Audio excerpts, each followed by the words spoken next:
તો જય માતાજી બધા મિત્રોને આપણા મિની બ્લોગમાં આપણે કાલ નીકળ્યા હતા મિત્રો 5 વાગે નીકળ્યા હતા એટલે આપણે પહોંચ્યા છીએ અહીંયા રાજસ્થાન પાલી પહોંચ્યા છીએ અને આપણે અત્યારે 1:30 વાગે ખાઈને સૂઈ ગયા હતા અત્યારે જાગ્યા છીએ રાતે નહોતા હોતા આખી રાત ગાડી હાકી હતી આપણે 24 ને બીજી 12 કલાક 48 કલાકનો ઉજાગરો છે આપણે કાલે જેટલું સૂતા હતા એટલું રાત સૂતા કાલે ઘેર જઈને 1 વાગે ખાઈને સૂઈ ગયા હતા ને 3 સાડા 3 જાગ્યા હતા નાહી ધોઈને પછી 5 વાગે નીકળ્યા હતા આપણે તો અત્યારે 4:30 5 વાગે આવ્યા અને આજે એટલું સૂતા છે તો આપણે 24 કલાકમાં કેટલા કિલોમીટર કાપ્યા પાલી અહીંથી 650 કિલોમીટર કાપ્યા છે આપણે રાજસ્થાન કાલે 5 ને સવારે 5 12 ને પાછા 5 થઈ ગયા આગળ પાછા 5 થઈ જાય એટલે આપણે 12 24 કલાક થઈ જાય ને આપણે કાપ્યા છે 650 કિલોમીટર કાપ્યા છે 24 કલાકમાં એમાં આપણે 1:30 વાગ્યાથી ગાડી ઊભી થઈ હજી ઊભી છે 5 વાગે આવ્યા એટલે 1:30 વાગ્યાની ઊભી છે આપણી ગાડી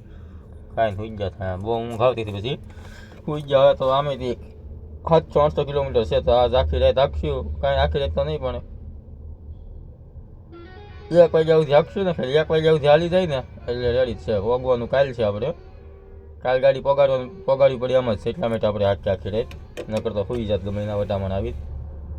માલ ઓલા પાર્ટીવાળાનો ફોન આવે છે ને પગાડવી પડે એમ જ છે એમાં હાલ છે નહીં કે કાલ ગમે એમ કરીને પગાડવી પડે એમ છે એટલે જ આ ઉજાગરો કરવો પડ્યો કાલ તો તોય આપણે ગમે એમ આપશું પગી જાખું આજ બસ આગળ કેટલા 12 વાગ્યા સુધી હાલી જાય ને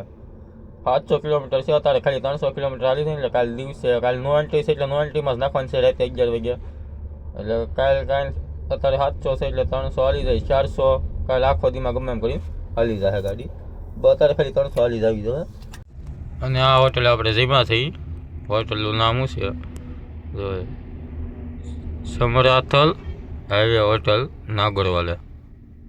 મસ્ત ખાવાનું બનાવ્યું હતું તીખારી હતી તીખારીને આપણે 30 ભાવે રાજસ્થાનમાં બાકી ખાવામાં રાજસ્થાનમાં ત્યાં ખાવામાં મજા નહોતી આવી અહીંયા મજા આવી હતી રોટલી સારી બનાવી હતી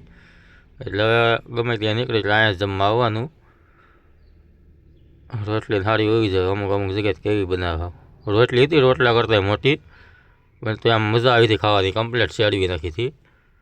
એક તો આગળ હોટલ છે તો રહી તમે હવે તો આપણે ગમે ત્યાં નીકળી ઓલી સાઈડમાં કાંઈ કડ તો છે નહીં અહીંયા સામે આગળ કડ છે પાછું રોંગ સાઈડમાં જવું પડે આમથી આવતા હોય ત્યાં આવવામાં પણ આપણે આમથી ચાલશું ને કિશનગઢથી ચાલશું ઉદયપુરથી જવામાં અહીંથી હાલવાનું હોય એટલે જવામાં હવે અહીંયા ગમે ત્યાં નીકળી એટલે અહીંયા જમવા જવાનું ઊભી રાખી દેવાની નાવા ધોવાનું છે અહીંયા નાહી ધોઈ નાખવાનો એવો ટાઈમ હોય તો આપણી પાસે ટાઈમ નથી કાંઈ સાંજે પગવાનું છે એટલે ભાગી આપણે સુવાનો ટાઈમ નહોતો પછી નાવાનો ક્યાંથી ટાઈમ મળે મેન નહોતો તો 2.5 કલાક સૂઈ ગયા તો હાલો તો આપણે અહીંથી નીકળી ધીમે ધીમે આવજો બધાને જય માતાજી ફોલો લાઈક કરતા જાજો